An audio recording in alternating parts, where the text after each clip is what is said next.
এখন আমি আপনাদের শেখাবো যে কিভাবে আমরা আমাদের এই কারেন্ট টেমপ্লেটটিকে আমরা কাস্টমাইজ করে আমরা আমাদের প্রিভিয়াস টেমপ্লেটের মতো অনেকাংশে আমরা রূপান্তর করতে পারি।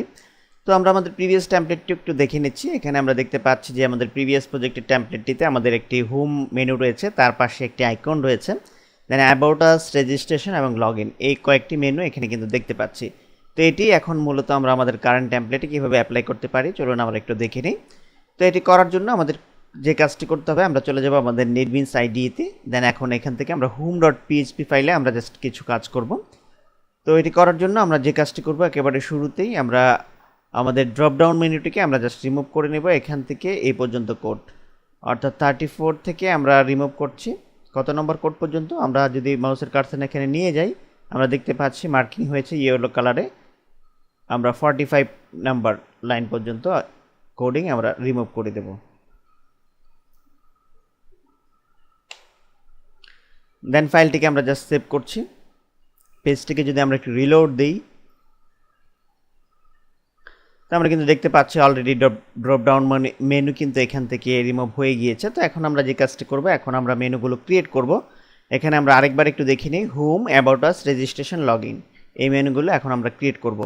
তো একেবারে শুরুতে যেটি আছে সেটিকে আমরা দিয়ে দিচ্ছি হোম, দেন আমরা এটিকে দিয়ে দিব অ্যাবাউট আস,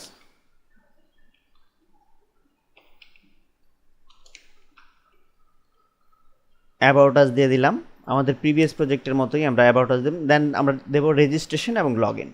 তো এখন আমরা দিয়ে দিচ্ছি রেজিস্ট্রেশন, এটিকে জাস্ট কপি করব, কপি করে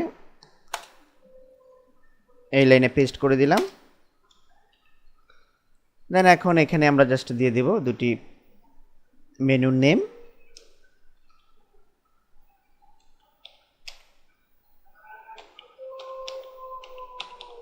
রেজিস্ট্রেশন দিয়ে দিলাম। দেন এখন লাস্ট যেটি আছে সেটিতে আমরা জাস্ট দিয়ে দিব log in, LOGIN, log in. Then আমরা ফাইলটিকে সেভ করছি, রেজিস্ট্রেশন লগ ইন আমাদের কমপ্লিট। দেন পেজটিকে যদি একটু রিলোড দেই, সরি আমরা আমাদের কারেন্ট প্রজেক্টের পেজটিকে রিলোড দেই, আমরা কিন্তু দেখতে পাচ্ছি যে হোম, অ্যাবাউট আস, রেজিস্ট্রেশন এবং লগ ইন মেনুগুলো কিন্তু অলরেডি হাইলাইটেড হয়েছে। এবং এখানে আরেকটি মেনু দেখতে পাচ্ছি ব্র্যান্ড, তো এটিকে আমরা রিমুভ করে দেব, এটিকে আমাদের প্রয়োজন হবে না। আমরা এখন এখান থেকে আমাদের ব্র্যান্ড যেটি আছে সেটিকে আমরা ডিলিট করে দিচ্ছি। দেন ফাইলটিকে সেভ করছি। ফ্রন্ট পেজটিকে যদি আমরা একটু রিলোড দিই এখন, তো আমরা কিন্তু দেখতে পাচ্ছি অলরেডি আমরা মেনুগুলো কিন্তু আমাদের প্রিভিয়াস প্রজেক্টের মতো তৈরি করে ফেললাম। তো এখন আমাদের আরেকটি কাজ বাকি আছে।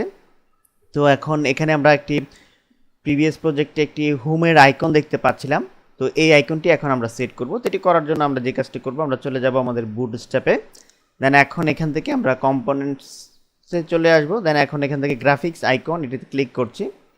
এখন এখান থেকে আমরা একটু নিচের দিকে চলে আসব। তো আমরা আর একটু নিচের দিকে চলে আসি, আমরা এখানে দেখতে পাচ্ছি এই ক্লাসটি আমরা যেটি খুঁজছিলাম, তো এই ক্লাসটি আমরা এখান থেকে জাস্ট কপি করছি। আমরা জাস্ট কপি, এই বাটনে ক্লিক করলে হবে, কপি করে নিলাম। দেন এখন আমরা চলে যাব আমাদের নেটবিনস আইডিতে। দেন এখন এখানে আমরা যে কাজটি করব, হোম যে মেনুটি আছে সেই মেনুটির সামনে আমরা জাস্ট এই ক্লাসটিকে আমরা পেস্ট করে দিলাম। দেন এখন এখানে আমরা দেখতে পাচ্ছি যে ডিফল্ট অবস্থায় রয়েছে সার্চ, তো এটিকে আমরা জাস্ট যে কাজটি করব হোম করে দেব, তাহলেই আমাদের কাজ হবে। গ্রাফিক্স আইকন হোম, হোম করে দিলাম। দেন ফাইলটিকে সেভ করছি। এখন আমরা যদি ফ্রন্ট পেজটিকে একটু রিলোড দেই আমাদের কারেন্ট ওয়েবসাইটের, আমরা কিন্তু দেখতে পাচ্ছি অলরেডি আইকনটি কিন্তু এখানে হাইলাইটেড হয়েছে। তো এখন আমরা এখানে দেখতে পাচ্ছি একসাথে লেগে গিয়েছে হোম এবং আইকনটি, তো এটিকে আমরা জাস্ট সলভ করব একটু স্পেস যাতে হয়। তো এখন এখানে আমরা যে কাজটি করব, আমরা একটি স্পেস দিয়ে দেব, অ্যাড্রেস অফ NBSP, সেভ করলাম। ফ্রন্ট পেজে যাই, পেজটিকে রিলোড দেই। তো আমরা কিন্তু দেখতে পাচ্ছি যে আমরা চমৎকারভাবে আমাদের আইকনটিকে কিন্তু আমরা সেট করতে সক্ষম হয়েছি। তো এখন আমরা যে কাজটি করব, আমাদের এই মেনুর আইকনের যে লিঙ্কটি আছে সেটিকে আমরা ডাইনামিক করে দেব। তো সেটি করার জন্য আমরা যে কাজটি করব, আমরা এখানে এই REF এর মধ্যে যেটি আছে সেটিকে আপনারা নিশ্চয়ই জানেন, অলরেডি আমি দেখিয়েছি প্রিভিয়াস কোডিংয়ে, PHP echo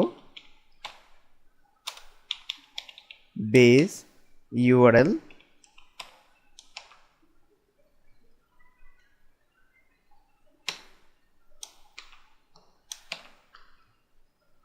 দেন ফাইলটিকে সেভ করছি, ফ্রন্ট পেজে চলে যাচ্ছি, আমাদের কারেন্ট প্রজেক্টের পেজটিকে রিলোড দেই। দেন এখন যদি আমরা এই আইকনটিতে ক্লিক করি, আমরা কিন্তু দেখতে পাচ্ছি আমরা হোম পেজেই থাকবো। তো আমরা কিন্তু এটিকে সাকসেসফুলভাবে ডায়নামিক করে দিতে সক্ষম হয়েছি।